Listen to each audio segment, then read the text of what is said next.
You wanted me to talk today about the rest of the story. You asked me about the interpersonal relationships in my unit and with my supervisor and his boss. Well, we were on planes. We were most of the time. When we were back at base, we were in a barracks, but whoever was in the barracks depended on who was there at the time. There were rarely more than 2 or 3 of us there at a time. Uh-huh.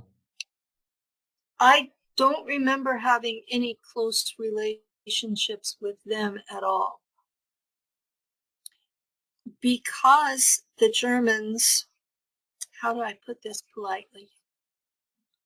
The Germans found out that regular sex Uh-huh. made their workers more productive. Okay. So they encouraged it. Uh-huh. They did not encourage pregnancy if you weren't German, Okay. but they encouraged sex. In some cases, it was an order. Well, in my case, the man who had been number 5 and who put together the Mars net was who I chose. Uh-huh. He was somewhat effeminate and didn't chase skirts at that point. He did later on Earth, but not on Mars. He was rather shy, and I had grown up with him, and so he was the only German. Okay. His father was German and his mother was Welsh, and they were Americans. Okay. So he had come through America, but he was a German, so he was a higher officer. As a lieutenant, I was not allowed to fraternize with enlisted people Uh-huh. or or civilians. I was supposed to stick to my own kind. That was in case I had to give orders that would have somebody killed, that I wouldn't be attached to them. So he was an officer of rank because he was German descent. And he was reasonably attractive. He and I had a lot in common. We both had green eyes and light brown hair, and we had grown up together. We both spoke German. He also spoke English and Russian. Um, he was in this cubicle that was on Aries Prima the whole time. So he was real easy to find when I was back. And the superior officers seemed to approve of it. So for the 15 years that I was in the Valkyren, he had been my lover.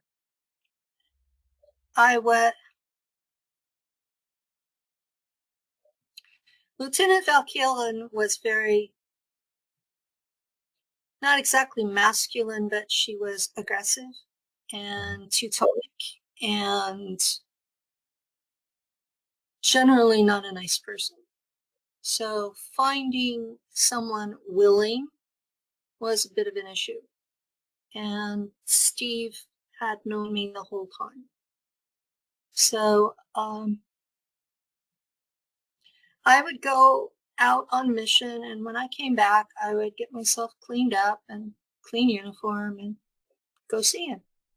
So I really didn't spend a lot of time getting to know the other ladies. And I would end up reporting for duty in the morning, and there was a large meeting room, and it wasn't large for us because there were only a dozen of us, and most of the time there were only 3 or 4 of us in at any given point. But the room was large because our boss's boss was an alpha drac, and he was the usual 15 feet tall, white, large. He took up a lot of space by himself. And the boss in between was one of the Germans, and he was a captain. He was addressed as Herr Kapitän. I don't remember what his personal name was, but he was Herr Kapitän. And I know he was older, but he looked about 35. And he tried to give off this wisdom,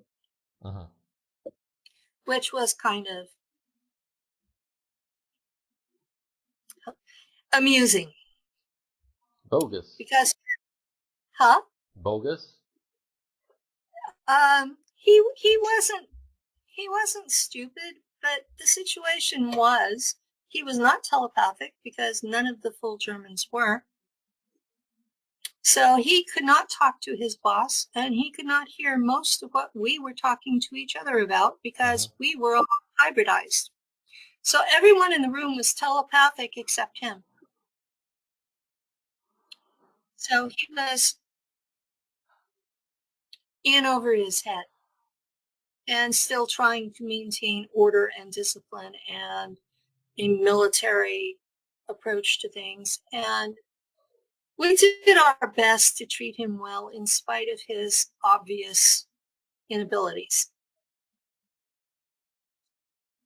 Damn, that makes me sound terrible. But he would occasionally order something that was just totally ridiculous and off the wall. And we would try to argue with him about it, and he would just say, "I have spoken." Did you have the Heil someone thing, like the Heil Hitler? Oh, back there. That you just right. That's the solution, and you click your heels. Sure. I have trouble doing here in this body because the clicking the heels and raising the arm, I usually follow my butt. But that's what you do there. That was the German salute even before Hitler. Right. This was not a World War II thing. This was a German thing. And yeah, we were supposed to salute him every time we saw him, and he would tip his head, and we could relax then. That was his version of at ease. Okay. He would come in and stand behind the podium and give us the assignments of the day. And if the Drac was there, he would show up just as Herr Kapitän was finishing. Because as a full-blood German with no modifications, he could not stay in the presence of his own boss. I don't know how he thought he was doing his job, but this was the way it was set up. You have the Draco, you have a full-blood German who cannot be around or talk with the Draco, and then you have all of us hybrids who could. And by not being able to be around, what do you mean? He could only meet him in passing and then leave. Was there a physical discomfort right away that they would have? Okay. It was the energetic body of the Draco was too intense for the wiring of a normal, non-hybrided human body. Okay. So immediate discomfort that got worse over time, and most humans would die within 30 minutes. Whoa. Did you see anyone Did you see anyone having a seizure in their presence or anything? Do you remember? Oh, yeah. Really? Oh yeah. Okay. Your body, your electrical system in your body, your whole nervous system just starts to break down within the first 5 minutes. Whoa. If you are in a telepathy situation with a Draco, Uh-huh. they practice full intimacy. Uh-huh. Everything in your head versus everything in their head. That's how they avoid deception. Uh-huh. You get it all at once. And if you're not hardwired for it, it feels like your brain is coming out your eyeballs. Okay. And you didn't feel that at all? Huh? And you guys didn't feel that at all in your group? The hybrids?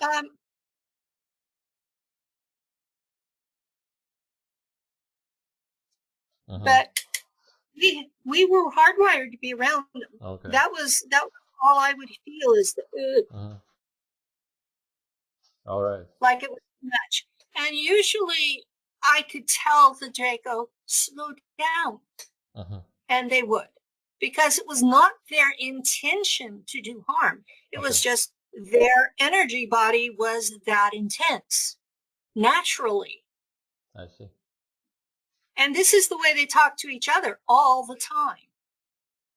So they had to work at dealing with us. You said that they had avatar bodies there. Why couldn't they use one at the base? Was it because they didn't want to, for a reason? I don't know. Okay. Maybe it wasn't in their interest. But it was mostly for the really big ones from other worlds to visit. I don't know if they had access to them or not. You know, they have a pecking order too. Okay. That's something that a lot of people don't understand, is that the Draco are not a homogeneous society.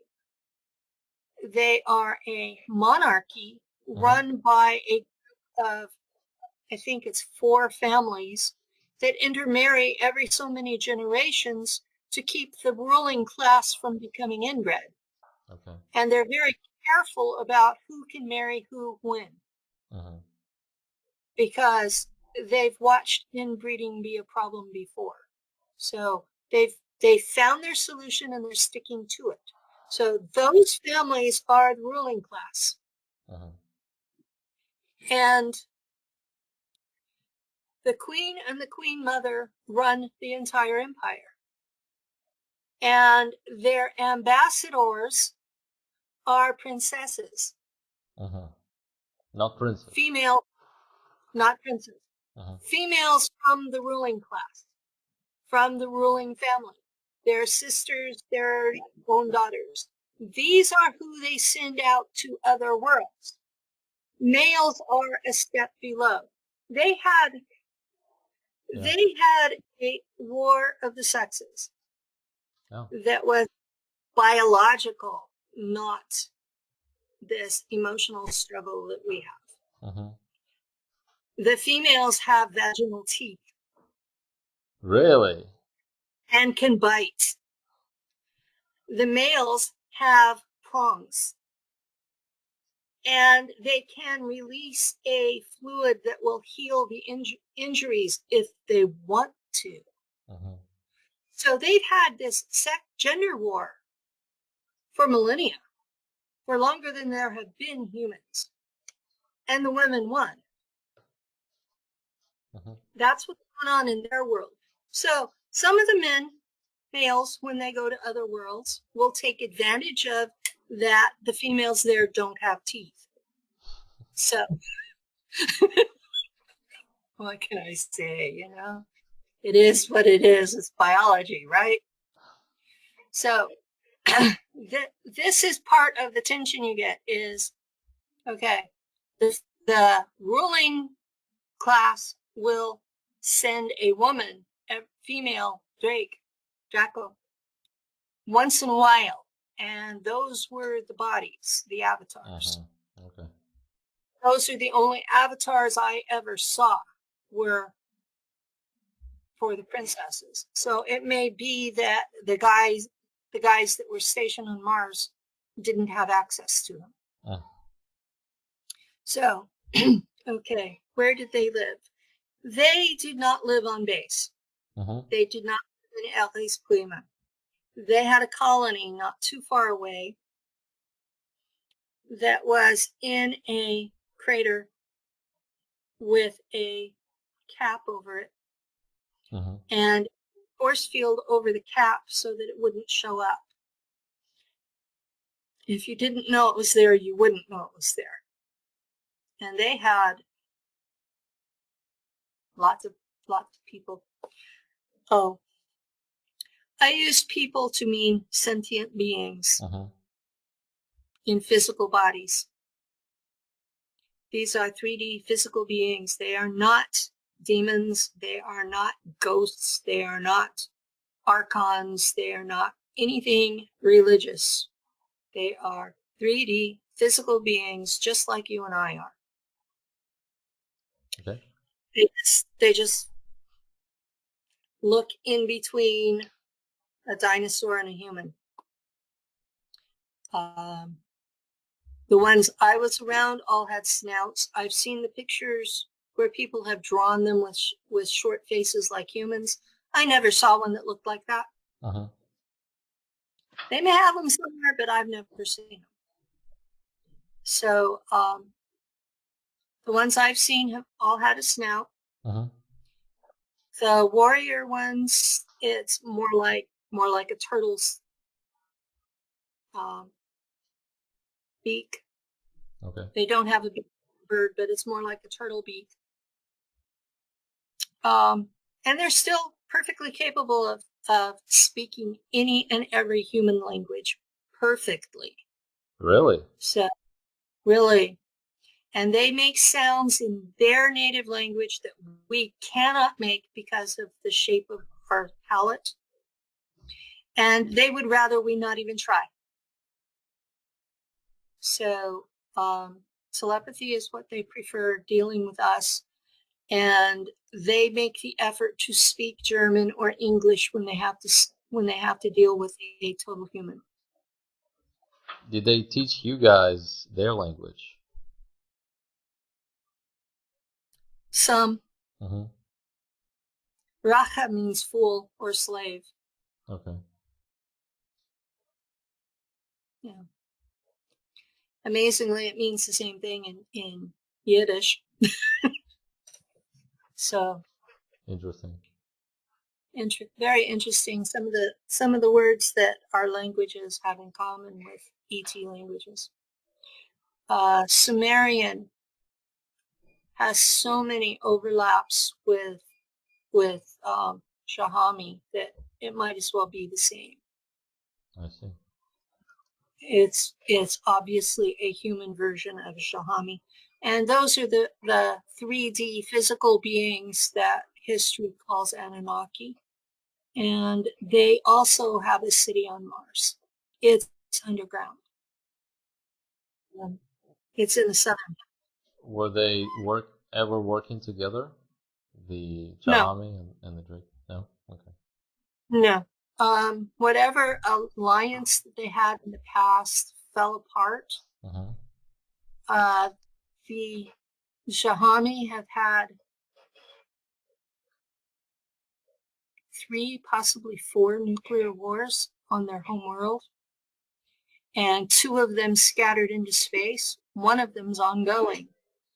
And at this point, the group on Mars are refugees from those wars. And there's a colony of them in Nevada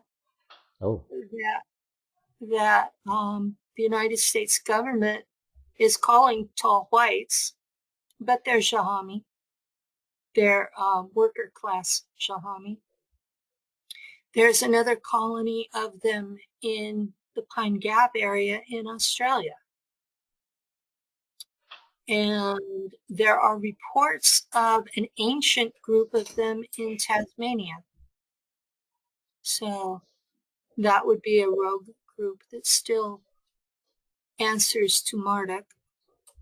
So most of the names that we have from the Sumerian tablets, those beings are still alive because on their world before their nuclear wars, their average life expectancy was 250,000 years. Whoa. So the 5,000 years since Sumer, It's nothing. yesterday, yeah, it's nothing. Those beings are still alive, and some of them are still causing all kinds of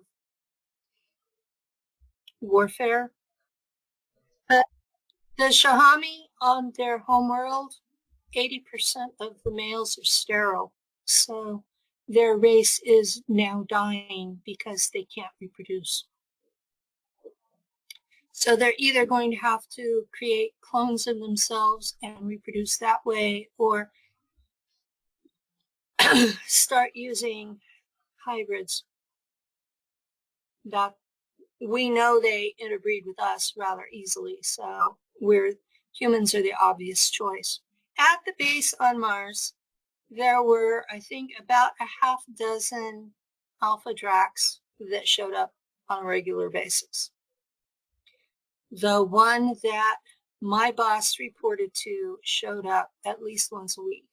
Uh-huh. And he would chase off my boss so he wouldn't end up dying, and he would run this mission. And we were supposed to tell him what was discussed afterwards.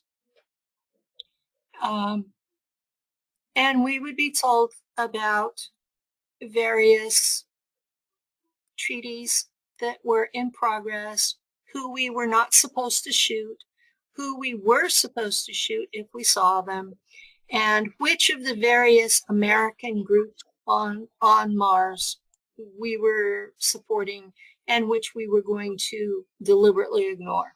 Okay.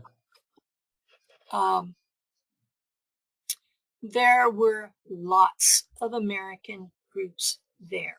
You mean different groups? Different groups. Okay. And some of them knew about each other and some of them didn't. Some of them knew about us and some of them didn't. If they got permission from the Draco or from Marsische Heimschild, then they were allowed on world. Otherwise, they would be shot down in orbit. Okay, that's what happened to a lot of the Russian and the American probes, right? Yes. The Russian and the American probes, they got shot down because they didn't get permission. And so you notice at a certain point that the probes started being allowed. Uh-huh. And the solar panels would be cleaned so that these robots didn't die. Okay. And they would see little things, but they really didn't see much because they're in craters, and they would kind of be blocked from seeing things that the Germans didn't want the Americans on Earth to see. So there's a lot of things that they show and things they don't. So yeah, there's a lot of debris in those particular craters, and the Mars natives would pop up and then realize they were being watched and disappear. And there were wildlife, some of them dead. I've seen anomalies that were dead versions of the native raptors. I identified one that was one of the native humans, Mars native human females. And she's out there just stretching her arms and letting her robes just flow. She's just really beautiful. And yeah, they ran around topless. So that was a really spectacular picture of her. And I've seen others where it's obviously a little village, and you can see from shot to shot that the people in it are moving around. And having been there, if you're looking for Mars native humans, they will have some kind of a sculpture of a head or a skull over the entrance to their underground town. Okay. So if you're looking through all of these pictures and you see, why are there so many skulls? You've found a village. Because in the sandstorms, they have the pictures of a skull, so you know where to go.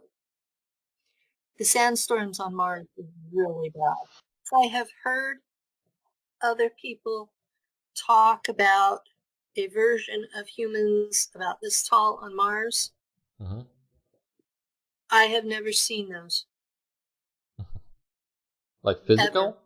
Physical? Yeah, they're talking about physical humans this tall.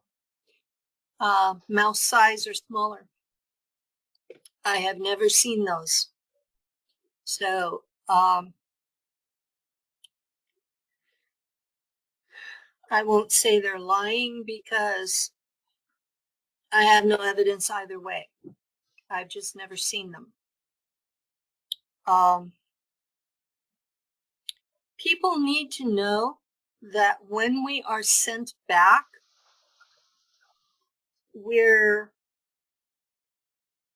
there's a technology that they use on us that they modify our memories. A lot of the people that I interacted with on a daily basis, their faces are completely invisible. I can see their hair, I can see their body, I cannot see their face. It's like there's a hole there. And that's proof to me that my memory was modified. Okay.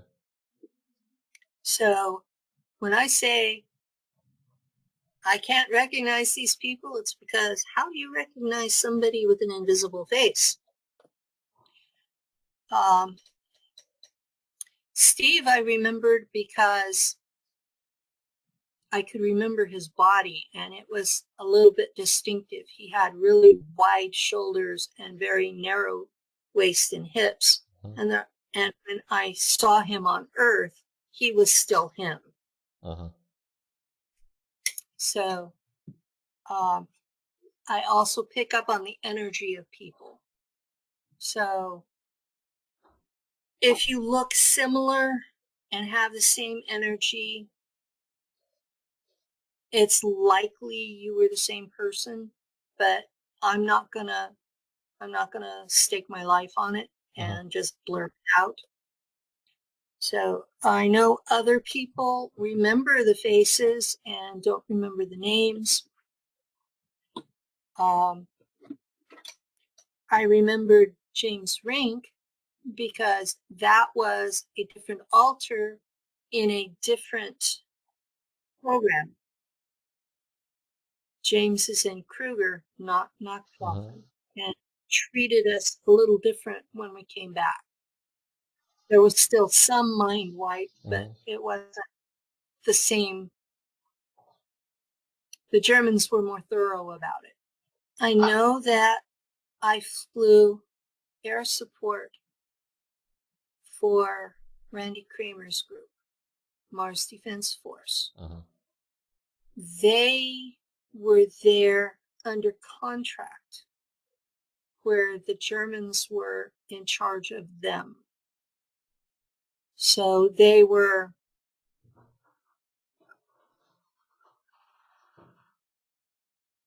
like we hired mercenaries, basically. So because they were working for us, we did air support for their missions. There was another group that wasn't Space Marines, and I don't know exactly who they were. I can't remember the name for them, but they were doing similar things in the Southern Hemisphere all on their own, and we were supposed to leave them alone like they didn't exist, like we were a secret to them. Okay. So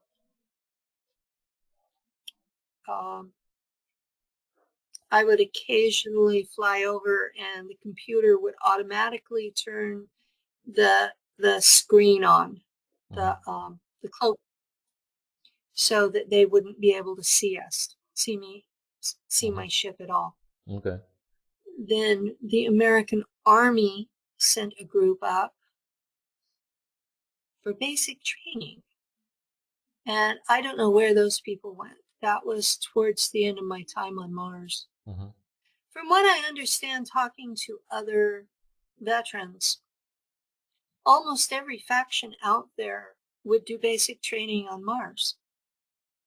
And they would do it in their own little section and do it their way. And most of them we just left alone.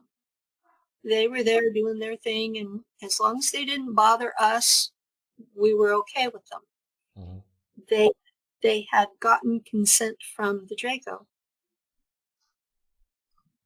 So a lot of people would say the Germans are the only ones talking to the Draco. That's not true. Right. That's not true at all. Almost everybody that has anything on Mars has talked to the Draco and gotten consent to be there. Almost everybody who does anything on the moon have talked to the Draco and gotten consent to be there. So, and that's all the factions have done that.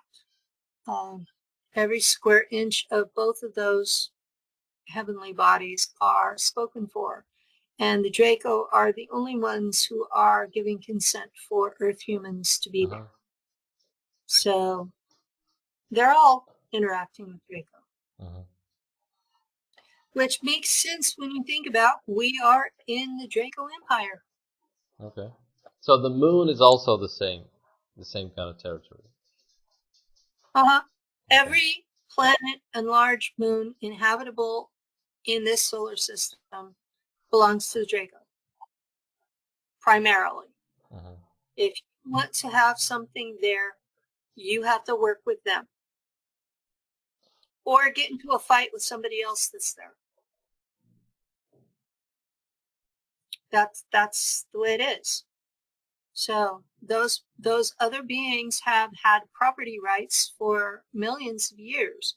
We are the upstarts coming in and saying, move over, make room for us. And some of the people don't want to let the others stay. There's a big issue with the Germans on Mars because they know humans go through this cycle of every so many hundred years we go through a dark age. Well, a naked human with no technology will lose every time in a fight with a naked raptor with no technology.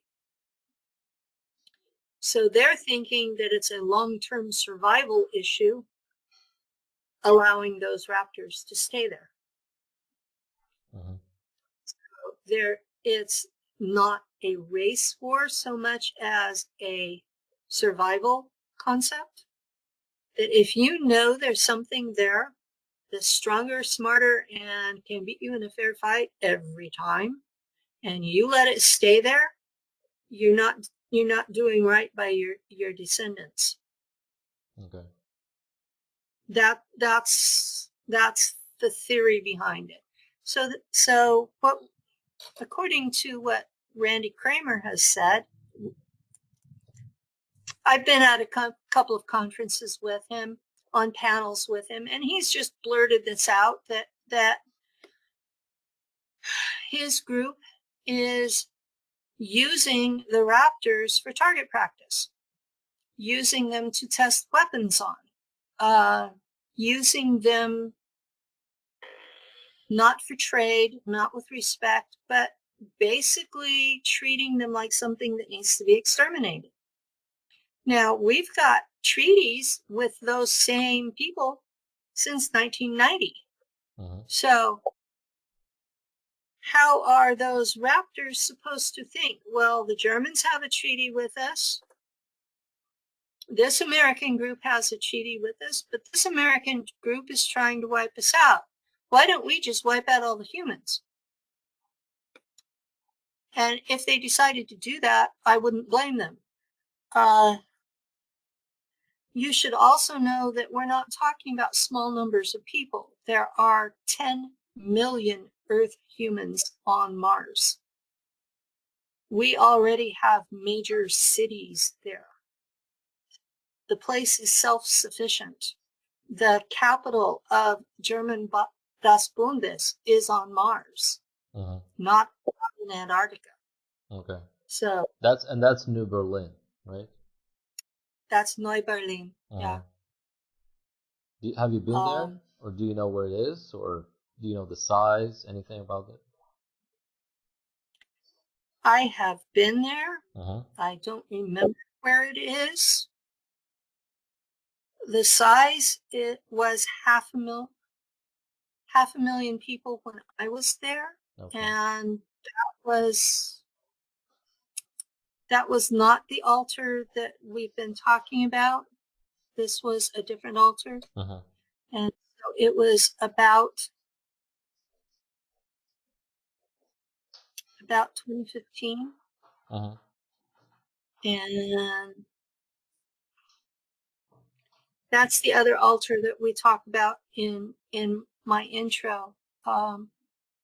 Starbuck, she was a navigator on a Nacht Waffen ship that we were pretending to be pirates and spies and smugglers. Yeah. Why did you do that? Why did we do that? Yeah. Because Nacht Waffen had intel on all of these various colonies that were not all Germans. Oh. Okay. And so, Starbuck spoke English. The captain, who became a major while we were out there, Herr Major,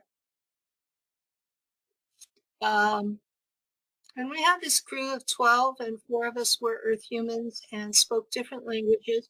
So we really looked like a bunch of misfits tossed together. And I was the navigator, and Herr Major was also capable of navigation. So we had 2 of us. We could just go anywhere we wanted. And there's an alcohol produced in the United States called Johnny Walker Red. And we would have a whole hold full of that. And everywhere we went, that was considered to be contraband. Okay. So everywhere we went, we could get whatever we wanted because we had Johnny Walker Red in almost unlimited quantities. All kinds of information everywhere. And we'd come home to Neu-Berlin. He would tell the bosses what we had learned, and then we'd go out again. So yeah, I've seen it. Some part of my subconscious knows where it is. What is it like? The city is underground. How does it look like? Do you have any maybe association with a movie or anything that is close to that? Maybe some space colony in a movie or something. Or is it nothing like that? Is it something completely different? Well, they based the core of it around what Berlin was like before all the bombing in World War II. Okay. The trains were maglev instead of regular trains. They had built rivers through. It's all underground, I suppose, right? It's 90% underground. The top 10% is in a crater with a bubble to hold in the air and shielding over that. So you can't see it from space. If you don't know it's there, you don't know. You can't get in. There is an entrance to an underground. There is an underground spaceport, and there again is you have to contact and have them open the doors for you. So you can't just go in and out unless you're approved. And we would go in, and Herr Major would file his report, and we'd spend a couple of days screwing around town. And It's probably the only place in all of it that I ever interacted with civilians. Okay. And they were well dressed, seemed happy. So it wasn't like a rogue kind of what you see in the TV show called the Expanse. Is it very clean and civil and everything over there? It's very clean. I didn't see any signs of poverty. Did notice a high number of cyborgs. Okay. Doing what? Basically acting like household servants. Okay. It was like every German family had one or two. Wow. And they thought of them as strictly machines. It was like they had totally forgotten that there was a person and a person's soul trapped inside it. But they didn't even dress them. So the cyborgs were running around totally naked, and they're designed to be fully functional if the opposite, well, they were designed to be fully functional for sexual relations. But and the bodies were alloy made or like physical organic tissue, or what were the bodies like in that case? The bodies were like in between a plastic and a metal, and they had like a rubber coating on the outside that was almost like skin. And you could tell that they weren't a normal organic human. But they were made to look almost like, human looking. They didn't. Were made to look very similar. Okay. No hair. They were made to look similar, but enough different they didn't look human. And some of them had tails. Oh.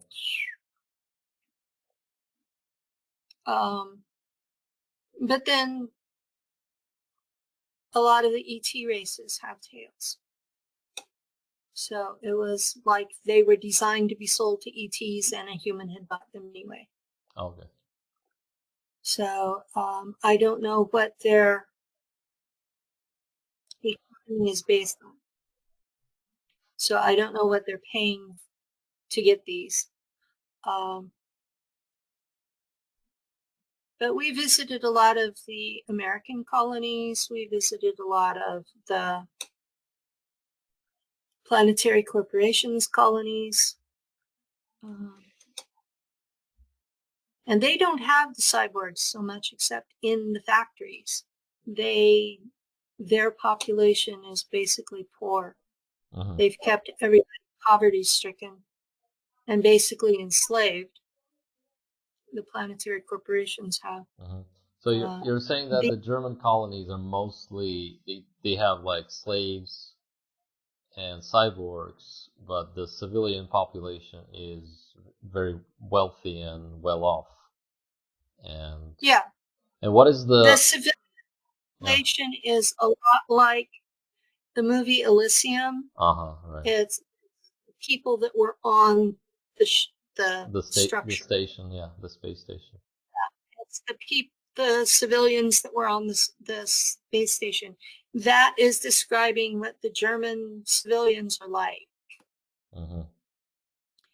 It's green and beautiful, and nobody's poor except slaves and the cyborgs. So there is like greenery all over the place, parks, fountains.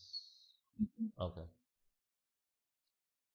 It looks like a paradise.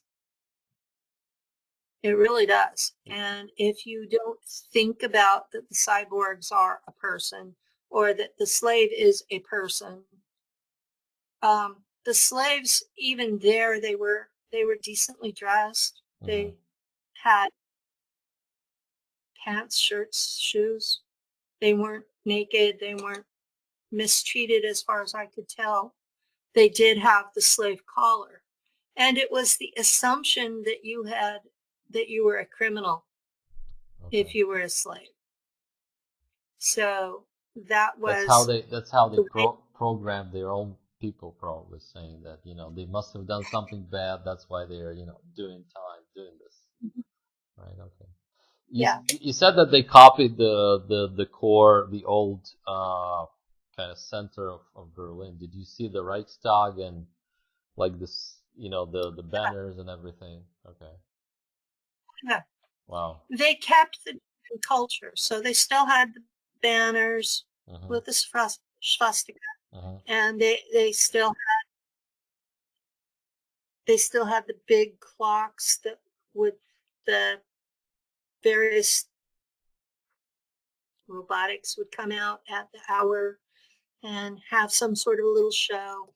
It was very, very European. It wasn't if you came from Earth to that, you would go, where am I? Because it was very well done. Okay. They had put it all together really well. And city planning, and the homes were gorgeous, and there was space between them for gardens. And they weren't just food gardens like we do in America. They were like for beauty. Not for beauty. No. They were not for survival.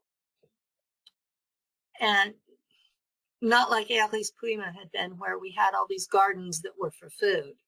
This was classy. Okay. But you guys were sort of like you were in the military posing as mercs. And so you would probably come in onto a spaceport and go to the military base area, right? That was a different. And then you would be allowed to go and mingle and do whatever you wanted for a time. Okay. We would have liberty. Uh-huh. We would have a couple of days to do what we wanted. It was harder for the ETs that were on our crew. We had this one guy. He looked like an Ewok. I don't remember what planet he was from, but he looked like an Ewok, and he came about chest high on me. And then he didn't wear any clothing because he was covered with fur about this long. Really? And he was our mechanic. Uh-huh. And he was cranky all the time. We did not understand his language, but I could hear him telepathically. And he was angry all the time. And if Herr Major had understood the words, he probably would have put him in the brig for cussing all the time. Herr Major got upset about my mouth too. I would get reprimanded every so often for the potty mouth.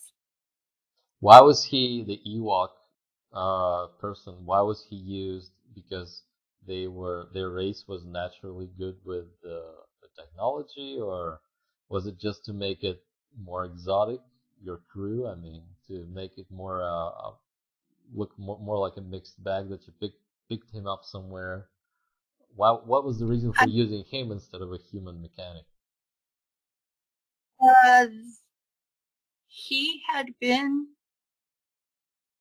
one of the original owners of the ship. Oh, okay. And was the only one who understood how the engine worked. I see. So that wasn't a German ship. It wasn't your ship. It wasn't a German ship. It was an ET ship. I see. What was it? Yeah. What did it look like? It looked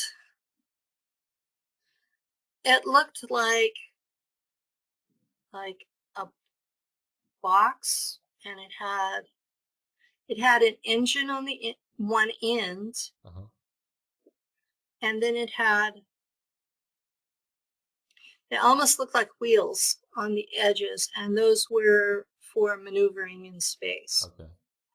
But it was rectangular shape? It was basically basically rectangular, almost like a box. Uh-huh. And we had a point at the end opposite the engine. Mm-hmm. And we didn't really have a bridge. We had more of a large cockpit that would hold 4 people.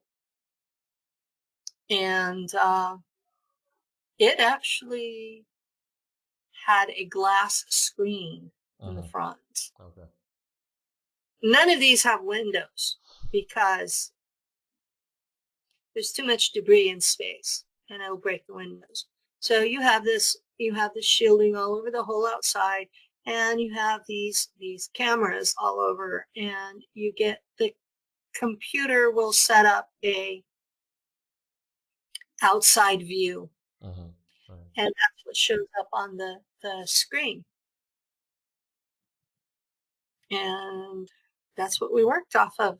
And sometimes I would ask the computer to give me a view of the ship because there are critters in space. Mm-hmm.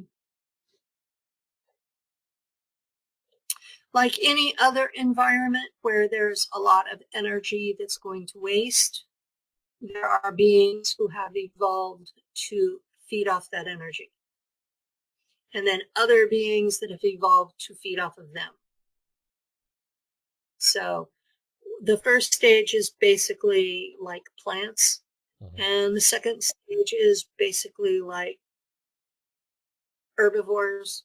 And then you have a stage that's like carnivores.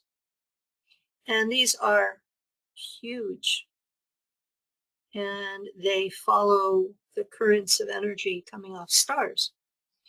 And our engines, what we emit is similar enough to it that they saw us as food. Uh-huh. So we would have to go every so often and change the energy frequency enough to make them let go. How were they fast? I mean, if they could feel you, I guess, from a very far distance, long distance, but how would they get to you? Could they teleport, or that you would just pick them up on the way as you go? More picking them up on the way as we went. So that means there were a lot of them. That means there was like an ocean out there with all this. It's like an ocean out there, yes. And so that's why you always had to have a navigator on duty. Mm-hmm. Was because you had to have somebody pick these things off. I see. I think it was every 3 hours we had to strip the ship of those. And that was part of the navigator's job, was to keep the ship clean. There were not as many in hyperspace, but there were still some. If we go back to Mars and your pilot duties, how long was a usual shift that you would go? Is it half a day, usually for a person to be out? I would be on a mission for about 4 days. Okay. And by yourself? By myself. And I would land every 8 hours or so to eat and sleep, whatever I had to do. Sometimes they would pick those times to send me to do intel. Mm-hmm. That would require capturing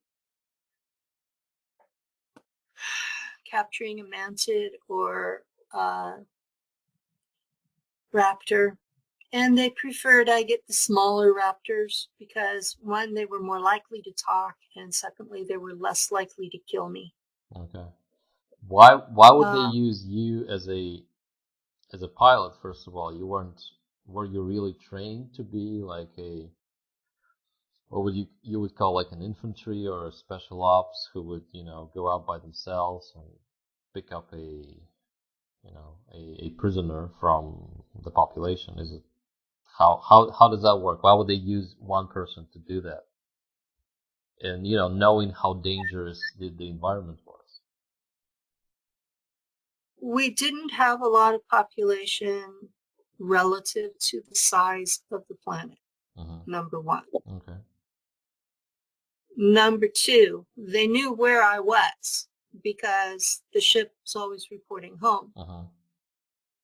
And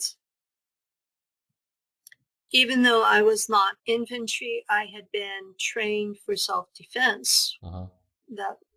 That was part of this specialization training in Shula. We were taught how to defend ourselves from the native population. It required faster reflexes than I usually had. But I was telepathic. So I could hear them thinking. But mantids don't use the full intimacy telepathy that the Draco do. So they're capable of deceit.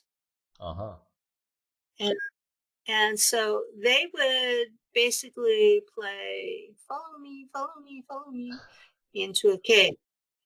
And then they would sick their pet spider on me. And I was stupid and fell for it too many times.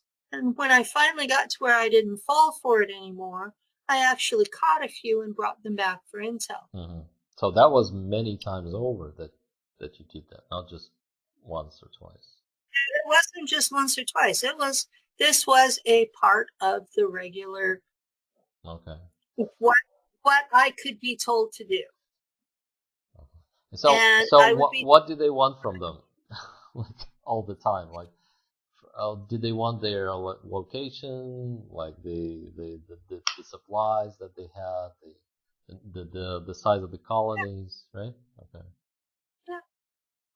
We were at war with them. Yes. You needed some sort of intelligence to know how you were doing against them. Okay. To know where to make the next bombing run.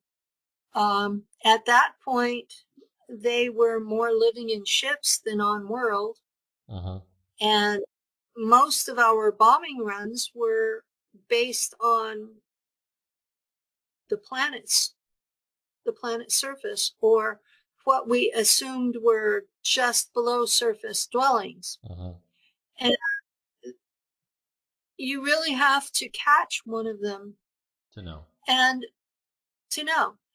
the mantids are a hive mind race. So when you catch one of them, you have access to all of it. If they don't kill themselves first, which we had a lot of them that were captured, just shut down. Oh. They basically sacrificed the individual to keep from telling anything. Was it done by the collective, or did the species itself did it? The person itself? I don't know. Okay. I do know that it took them a while to understand that we would go into shock under torture. You know, metabolic shock that you just die. It took them a while to figure out that would happen to us. So we had a lot of our soldiers die during their interrogations simply because they didn't know about shock. Same thing with the raptors. It took them a while to figure things out. I mean, you capture somebody, you think you're going along fine, and they just die on you. No visible. Right. What would they do exactly to cause someone to go into shock?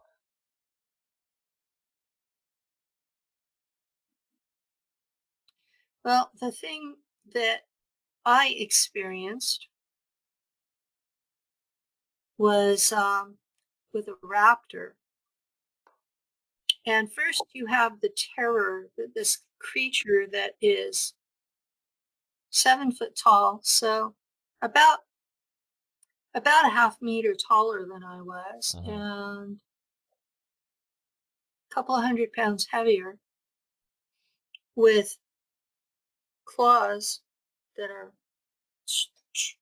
long and sharp as razors, and they're coming up and putting their hand on your shoulder. while they're talking to you in your head, and they know I understand them because they picked up on that right away that I was telepathic, unlike the Germans. And they sensed the Draco hybridization because they had dealt with Draco for millennia. And so they looked at me and it was, you're different. And then they would start digging telepathically into that difference that the Germans had taught me to despise. Right. They're, oh yeah, if anybody's worse than your average New Ager about Draco, it's Germans. Yeah. Most humans on Earth have heard a lot of bullshit about Draco, and they think that they're automatically evil. They just have a different cultural viewpoint. Where humans give honor to the concept of love, but really betray it all the time, Draco give honor to the concept of honor, and they stand by it. So there's a major difference in worldview. But when it comes down to actually doing what the quality is that you value, the Draco do it and humans don't. Okay, so they come up to you. Did he sneak up on you, like someone, a raptor? Did they sneak up on you and put their claw on your shoulder, or how did that happen? I don't remember how I got captured. Okay. I really don't. That's one of those you're there moments. And I have a hand with 8-inch claws on my shoulder. And it's tapping. So I'm feeling the claws on my shoulder blade through my flight suit. And I'm like, And the emotional of it took over. And you know the term panic attack? And my ship responded to the panic attack and called Aries Prima for backup. And I don't remember actually being hurt physically, but I remember the fullness of the raptor in my head, finding every point that was a weakness and digging in. And it was just a panic attack that wouldn't stop. And then I blacked out. And when I came to, I was in the regen tank back on Aries Prima. And they had flown my ship back. Well, my ship can fly itself. It didn't really need me. But because we were connected through the chip, it knew when I was in trouble because it was monitoring my emotions, my emotional state. And when I would do a panic attack, it would call home.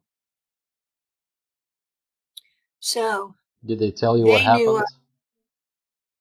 They told me that I had gone into shock, metabolic shock. That's what they called it. And they said, we know you're telepathic. We know there's stronger telepaths than you are. We're not mad at you. So they also know that mantids are stronger telepaths than I am. So that when I was captured by them, the instructions were do not even try to block them because they're going to get through anyway, and the harder you block, the more damaged you'll be. So the region tanks don't deal with mental. Okay. So if I fought too much, then my mind would have been gone and I would have been useless to the Germans. What happened towards What? the end of your service there as a pilot? I got sent to take out a raptor nest. And Steve was their dinner. We had grown up together. We had gone to Schule together. We had this ongoing affair together. We had spent 25 years together. And he was dinner, alive. There were other humans that they had captured too, but he was the one that I focused in on. My ship had a long-range sensor that would give me a picture of what I was aiming at. So I got it. It looked basically like I was there in the room with them. And I panicked. The one thing a pilot in Marsische Heimschild is not allowed to do, you are not allowed to panic while you are on a ship. And my ship interpreted that panic as fire all weapons. And it did. And it noted the time that I panicked and what I was seeing, why I panicked, and sent that back to Aries Prima. And they redialed, went back in time and pulled him out. So he was saved.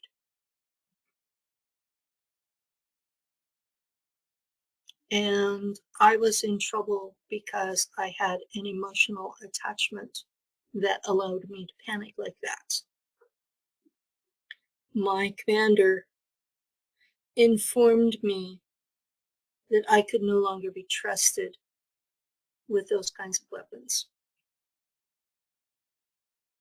that I was no longer fit for duty.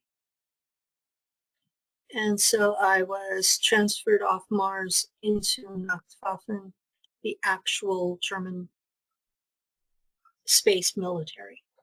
And it's a plural because they have more than one fleet involved.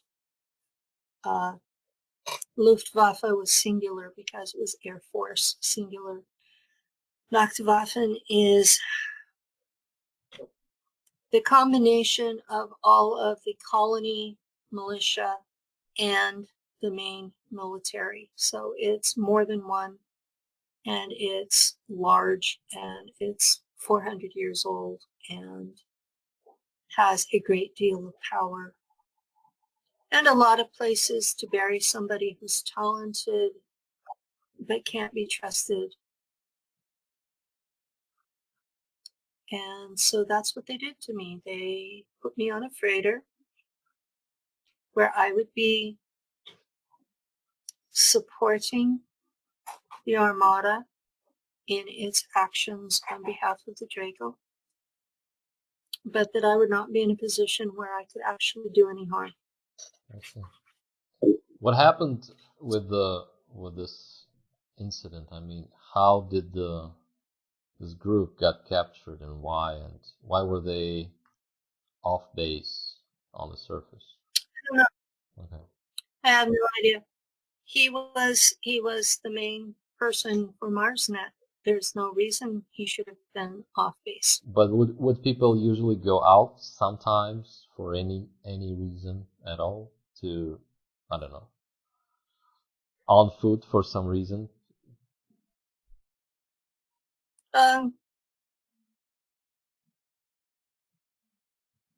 Well, you can't stay in a hole underground all the time. Mm-hmm.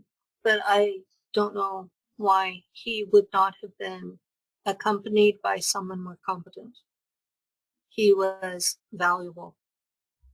There's not many people there who are multilingual and intuitive about it. Oh. There's a lot of people that are multilingual, but they're really not good at it. The natives understand that they're foreigners. Okay. He was good enough to pass as a native in all 3 languages. So. Was it a raptor city? Or a cave somewhere? Was it far away from the base? As far as you remember? It was ways from the base, yeah. Oh. It was he had been transported a ways. Oh. It was not like he took a day trip and was gone. And they had to have known he was there when they sent me. Uh-huh. And so in some ways it was a test of me. So, and I failed. So, did you see him afterwards? Yeah. Okay. I got to say goodbye to him before I was shipped out. How was the transfer done? Did you get shipped to another colony, or was the freighter also stationed at Aries Prima, or how? The freighter came to Aries Prima to pick me up. Uh-huh. And I was shipped into that ship. And I was never allowed off board until I was sent home. I was on the ship for 25 years. I had a room that I shared with another woman who was also a navigator. And I was allowed between my room, the navigation room, the bridge, the officer's mess, and the hallways in between. I was de facto a prisoner on the ship. And they injected me with some form of, they called it birth control, but it eliminated my sex drive completely. And I was not allowed any kind of personal relationships at all. The only person I had any contact with on a regular basis was the woman who shared the room with me. And my understanding was she had also gotten in trouble. We assisted the Draco in putting down rebellions. And it got to where when the German Armada would materialize in their space, that the colony would, the planet would immediately surrender because we were so much harsher than the Draco were. Once we showed up, we took prisoners, and those were the people that were turned into cyborgs first, were our prisoners of war.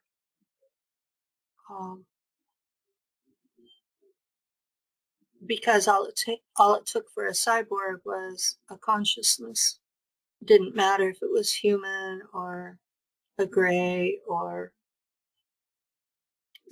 some animal with a tail or a reptoid, or didn't matter. We couldn't use insectoids because they were hive races. And they would shut down the consciousness of the individual.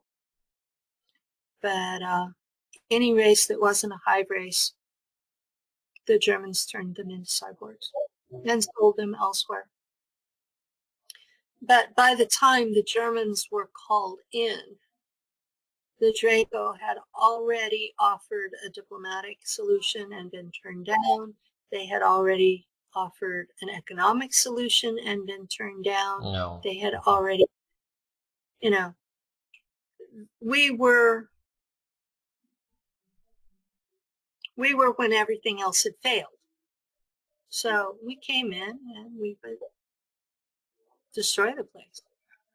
So I know for a fact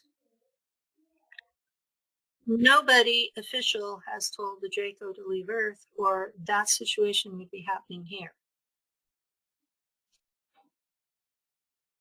So when I heard that out of a certain whistleblower's mouth, I knew he was lying. And I'd rather not name him. I don't want to keep his legend going. But there are still Draco on Earth, and the ruling class are still paying the taxes to the Draco Empire, and that's why the ruling class is still the ruling class. If they stopped paying the taxes, if they told the Draco to go away, there would be a major coup and there would be a new ruling class. And if it did not cooperate with the Draco, then there would be economic disaster.